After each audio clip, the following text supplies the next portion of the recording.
season. New show, new folks, new reasons. New level, so you know we going up. Start with the old, so you know we cleaning. We gleaning, brand new story. Got a podcast, come talk with Tori. Got you fiending, new stories. New podcast, come and talk with Tori.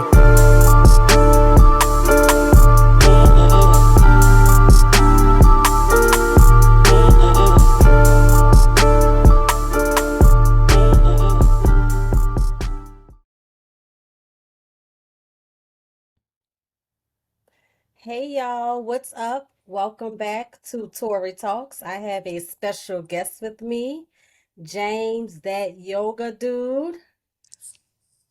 You from Hey, California, right? born and raised. Yeah, we met many years ago, Yep, probably 2004, something 2005-ish, like that. Yeah, when he came to Xavier University. He was one of my cousin's best friends, cousin Mike. right. Um, and so that's how me and James met. And I brought him on this week because, as you all know, I have begun the habit of meditating. And James, that yoga dude, I want to call him the guru of yoga and meditation. So I brought him on so that he can enlighten us and help me and you, the listeners, on how we can perfect our meditation habits. That's right. Cool.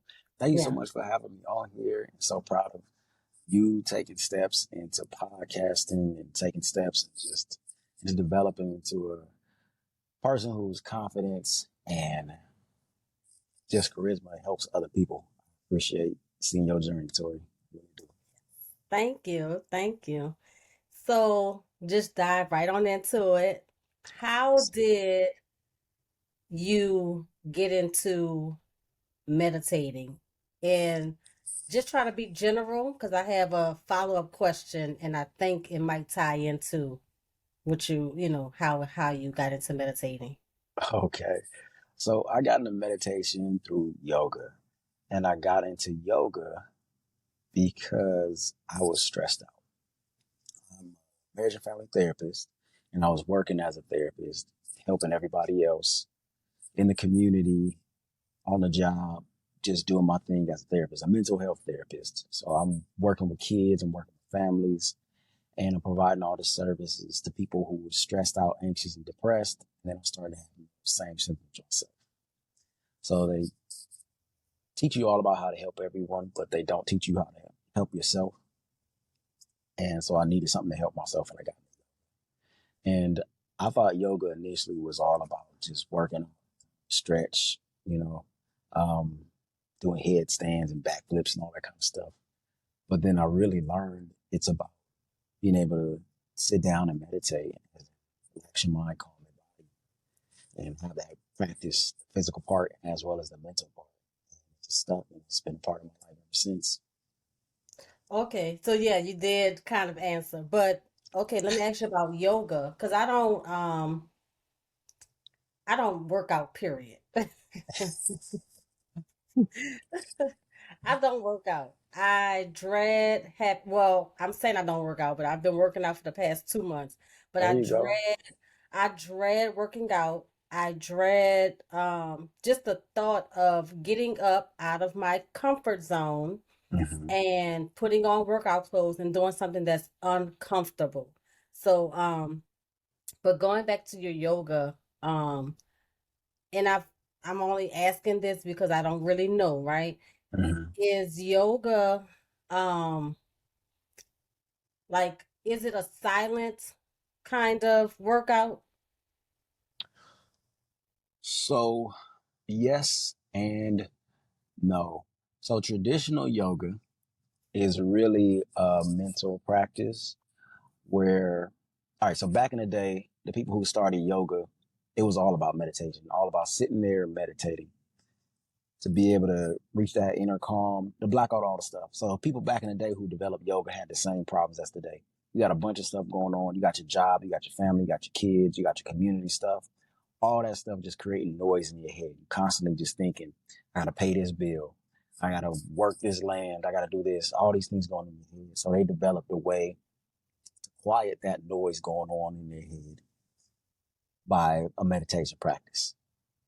But a lot of it was just about sitting there and focusing on your breath, focusing on your mantras, focusing on your affirmations, things we could talk about. But they realized that it was hard for them to just sit there because their back start aching, their legs start aching. It was just hard for them to sit in one space. So they started to develop these stretches, these poses, these postures. And out of that came the yoga practice. So meditation is the core of yoga, being able to just quiet down and relax within your own body. And then the physical postures that we see now that's really been popularized as it moved over to the West and to the States and everything, that kind of took over as the main thing because it makes you feel so good in your body and it still does help you to relax the mind.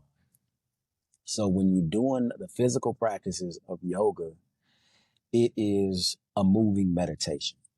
So more than it just being about an exercise to make your butt look good, to make your tummy flat and flexible and all that stuff, that's like the secondary things.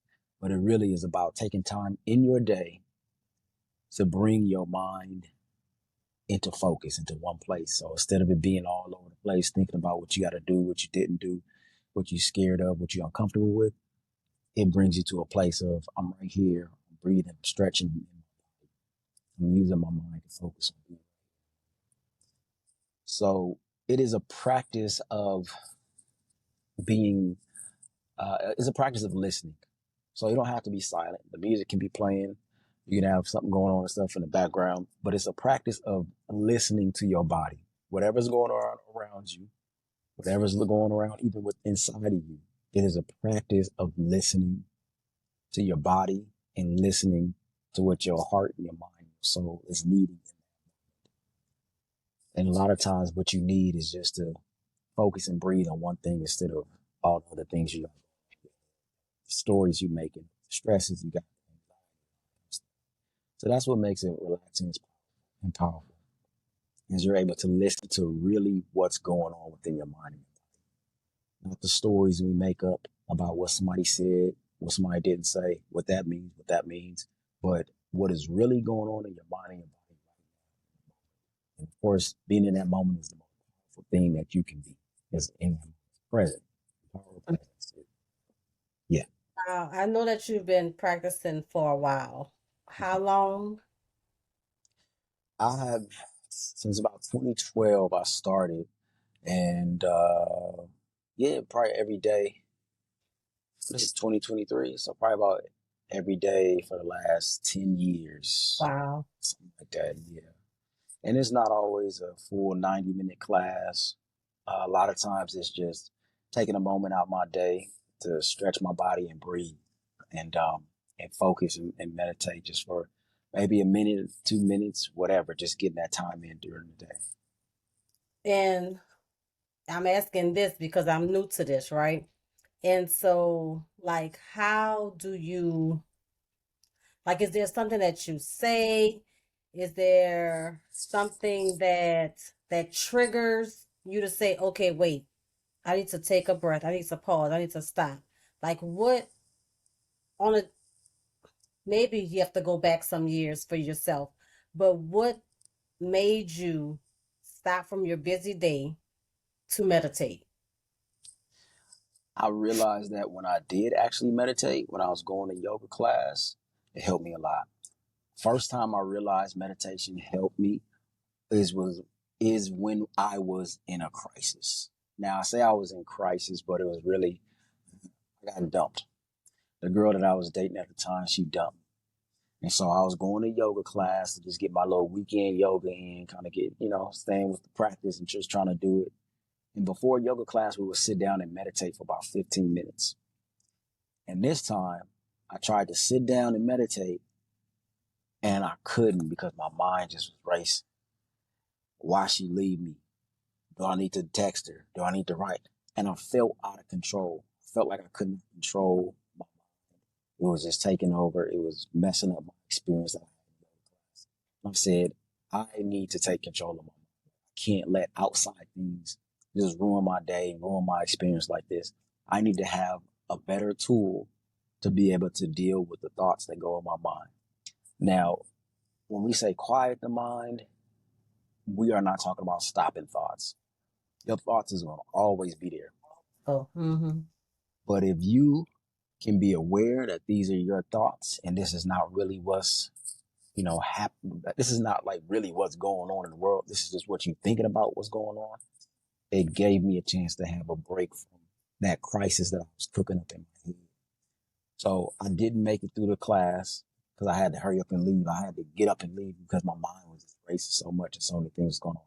I did not like that feeling. And I knew if I got a better control of my meditation, if I got better at being consistent with sitting down and pulling myself out of those stories I was creating in my head about the relationship, about what's going on with my parents, what's going on with my job, I can have that peace. I can have that calm. And of course, your mind goes back to thinking about whatever. But if I can have at least a couple minutes during the day to start to build on that practice, start to build that muscle up of having a relaxed mind instead of reaching for something to drink, reaching for something to eat, something to smoke, something to do this, something to do that, I can build up that muscle of relaxation and peace within my mind. And so I just decided, you know what, I got to make this a part of my life. I have to have meditation in my life every day so I can strengthen that muscle. And whenever my mind starts to take off in other directions, Mm-hmm. I know how to bring it back, you Yeah. know? And I think that's why or how I'm getting into meditation. Um, because some things that I used to partake in, such as drinking, going, hang out, I'm not doing those things anymore. So I have, I don't want to say I have time, but now I'm just sitting and I'm like, I need something to do, because I Mm-hmm. can't just sit here and watch TV because I don't even like TV like that. I can't just sit here and listen to music. I need something to do and something that's for me. And so what I've found or what I've experienced the past few weeks is that I'm working on me and I'm getting better. Like I can feel myself getting better. And that's not just because I'm eating better, but I'm just taking the time out to process any thoughts that I may have, to sit down and I'm even like writing every so few days Mm, on how I'm feeling and what's been going on and things like that. So yeah, I'm liking this journey. that's beautiful. And I feel like I feel like you feel like you're getting better because you're getting to know yourself more. The big part of yoga for me is I'm not adding anything on to myself. I'm just really discovering myself. Because when we have time just to have time with ourselves, away from TV, away from going out, we get to know who we are, not what's reflected on TV, not who we see when we out, not who we are when we drunk or whatever, but this is who I am. And when we have that meditation practice, it begins to nurture who you are, have love for who you are. If you can sit with yourself with all the crazy stuff that pop up in your head and then still be okay with it, that starts to build a practice of self-love. And when you have a practice of self-love, you can deal a lot better with everything else that's going on in the world outside Yeah. Yeah. of That's good. What is one thing, just um, one thing that you're most proud of because you started the practice of meditation and yoga, yoga, then meditation, or meditation, then yoga? Like, what's the one thing that you're most proud of about yourself? my relationships. My relationships have significantly improved because I'm able to build a better relationship with myself. As I said, instead of going off on people because of what I wanted them to do, what they were supposed to do, what I think they should do, being able to have that meditation practice slows me down. It makes me check in with myself and have more compassion for myself and have more compassion for the people I'm in a relationship with. So, okay, you late. I've been late before. I got time to Mhm. reflect on that. You ain't doing what I want you to do. I don't always do it. And just like today, car battery died. I could have made it a big whole deal in my head and everything like that, but it was like, all right, let's figure out what we can do. What's the next thing, and just take care of it. Instead of going with the story in my head of, oh, this happened and that happened, I gotta do this, that. Nah, just what can we do? How can we take care of it? What's good? And, what is the best story to go with to make this relationship better with myself, with other people, what's going on? So relationships, to answer that one thing, relationships. Yeah. Okay. Um, you have to go? Not yet. I Nope, have a few not yet. minutes. Okay. Um, what is Can I ask you a question, too? yeah. You are an ESQ, or Esquire, right? Mm-hmm. When do you have time within that profession? I think I lost you. Oh, can you hear me now? Hello, hello, hello. Hello, hello, hello. Can you see me? Can you hear me? Okay, wait, say it again. Okay, go ahead. All right. When is meditation useful for you in your profession? So I've been doing it in the morning before I start my day. And I think primarily because like it's before I can let anything come in, I'm putting out the positive energies before anything can come and attack me. So I'm meditating and I'm saying, hey, this is what we're doing today. We're not letting nobody come mess around. We're not letting nobody come talk to us crazy. And I'm saying us, but me crazy. And I think that has helped me significantly when I do it in the morning. When I do it like midday, it's after I've been agitated, so I'm calming myself down because of whatever agitation I've received throughout the day. And I've never tried it in the evening time, Oh, that's great. but I I think the agree with you. morning works best for me. That's good. I agree. I do it in the morning as well as a way, you know, when you spraying on bug spray, it's to protect yourself from getting bit up, from getting Yeah, annoyed.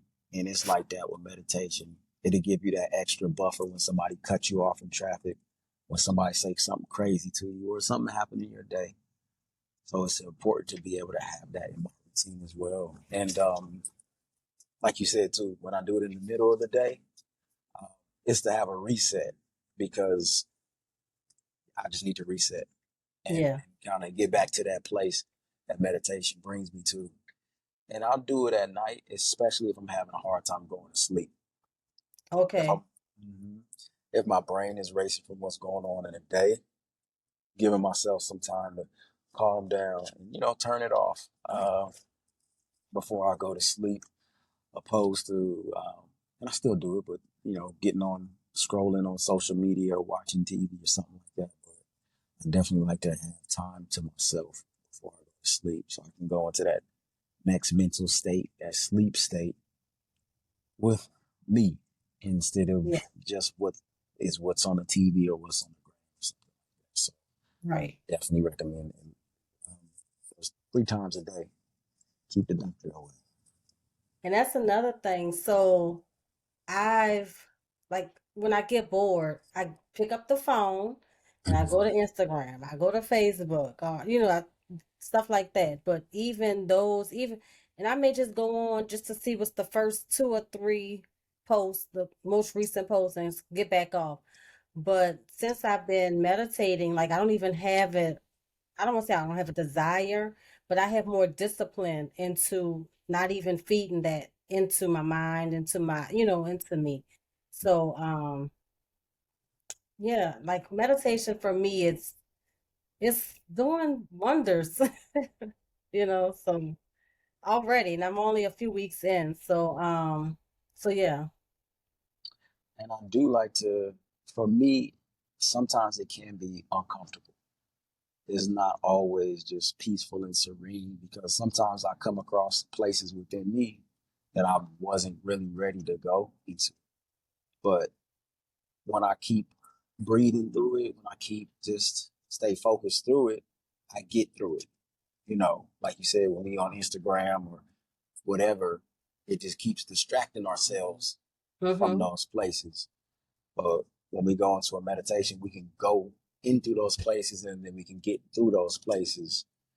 Because once again, that story that we created about those thoughts, those things that happen to us or whatever, we get to really put some light on them, shed some truth in them, and get through them in a way that's going to help us to even heal.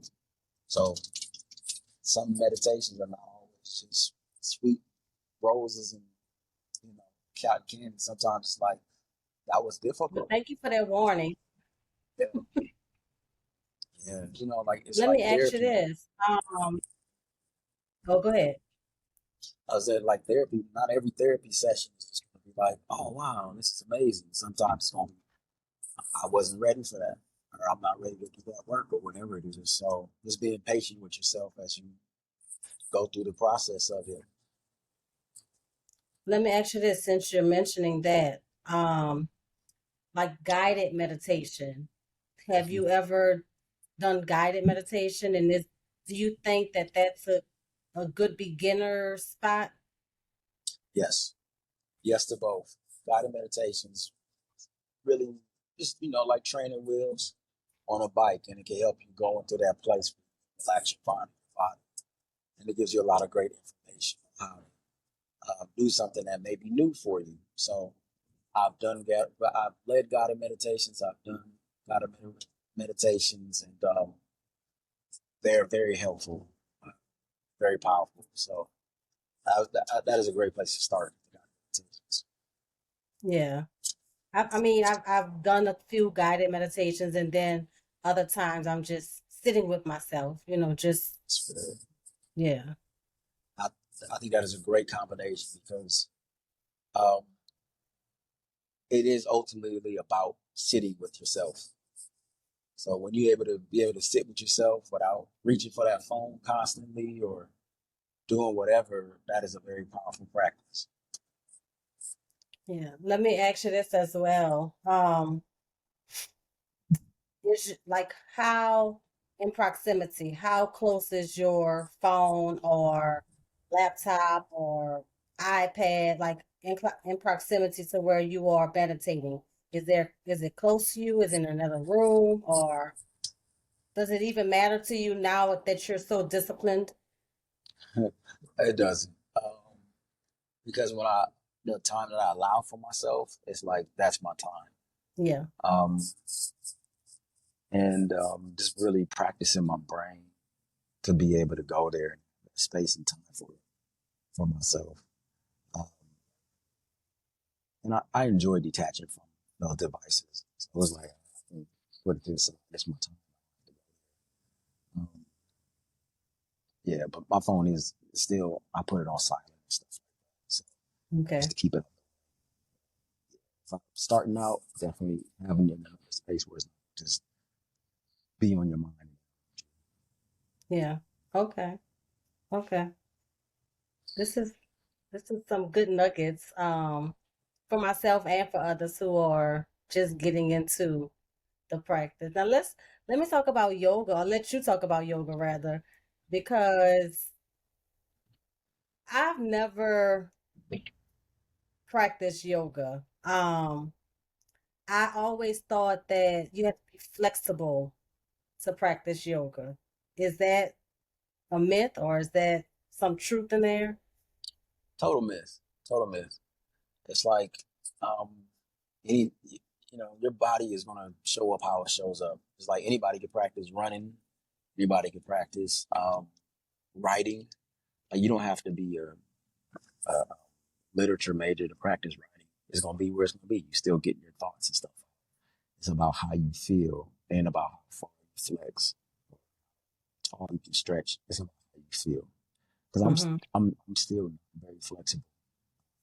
Just everybody's body is different. Men are not as flexible as women. Flexibility, especially within the hips and things like that. So if you can touch your toes, cool. If you can't touch your toes, cool. You still are going to get the benefits of stretching and moving your body in that circulation of blood flow. So yeah, that's a big myth. you know, I think that's why I never did it because I'm like, I'm not flexible. It's a waste of time. That's how I looked at it, at least, I should say. a lot of people do. Just start where you are and you'll feel good. The I guarantee you, the first time you do a yoga class, you're going to feel a difference. I guarantee. Okay. Yeah. Well, I'll let you know if I if I go that far. I'll send you some stuff so you can get started. Okay. We got a whole beginner series stuff that you can do. So Okay.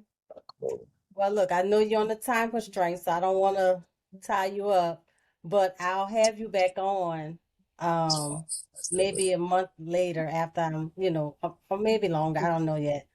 But I appreciate your time. I appreciate your wisdom, and I appreciate your knowledge that you've brought to meditation and yoga alike. Is there anything else that you want to tell the people before I let you go? Yes, for those of you who have never started yoga or you want to restart yoga, you can go to www.datyogadoo.com/meditation. So that's DATYOGADDE.com/meditation. And we can get you started. We'll send you some meditation videos, some guided meditations, and we'll get you started with some beginner yoga videos and stuff too. And hopefully, Ms. Tori, if you could drop that in the show notes or something like that, where people can click and get that information. I sure will. Yeah, let's get people started on this health and wellness journey. I love, I love what you shared, how yoga has helped you and meditation has helped you. So let's share that with some more folks. Yeah. And one more thing before you go. What are three words that people would describe people would describe you? Calm, thoughtful, powerful. Good. All right. Thank you. What are three words that describe you? Before I go, I'm being nosy. Right now, um, people would describe me thoughtful. Um, I would like them to describe me as peaceful. That's what I would like. And godly. Mm, Yeah, because everybody always say, Tori, can you pray for me? Tori, what's the scripture for this? So, um, but I will hope that they will also say that I'm peaceful. it's powerful. Yeah. And because you brought that up, meditation is, for me, also has been a huge part of spirituality. Because if you are able to quiet all that other stuff, you can really meditate on the scriptures day and night. Meditate. They say prayer is talking to God and meditation is listening to God. Mm-hmm. So Yeah. it's a big part of that spiritual practice. Well, Thank that's why in the beginning I said I didn't make it a practice because I would read my Bible, right? I grew up Christian. I would read my Bible. I would go to Sunday school. I would go to church, Bible study. I would do those things. But how the pastor say? You're with him on Sundays and Wednesdays, but what about the rest of the days of the week? you. And I mean, even though I grew up in a Christian household, I feel like that was me because I didn't read my Bible any Mhm. other day of the week. I didn't sit with God. I mean, other than prayer, blessing my food, morning prayer, night prayer. But other than that, I didn't, shamefully I didn't. But And I hear you say shamefully, but I think growing up, I didn't grow up in the church, but hearing about growing up in religion a lot of the times, and this is a whole nother podcast, but people perceive um, religion and you have to be in the church to have a sense of spirituality and that relationship with God. But, you know, when you quiet and by yourself, God is still there with you. Being able yeah, to listen to that voice is a powerful thing. So Yeah. But yeah, so next time we'll expound more on that part for your meditation and things like that. yes, indeed. Thank you so Okay. much for having me on Tori Thank Talks. you. It's been a Thank pleasure. you. Take care. Hey y'all, what's up?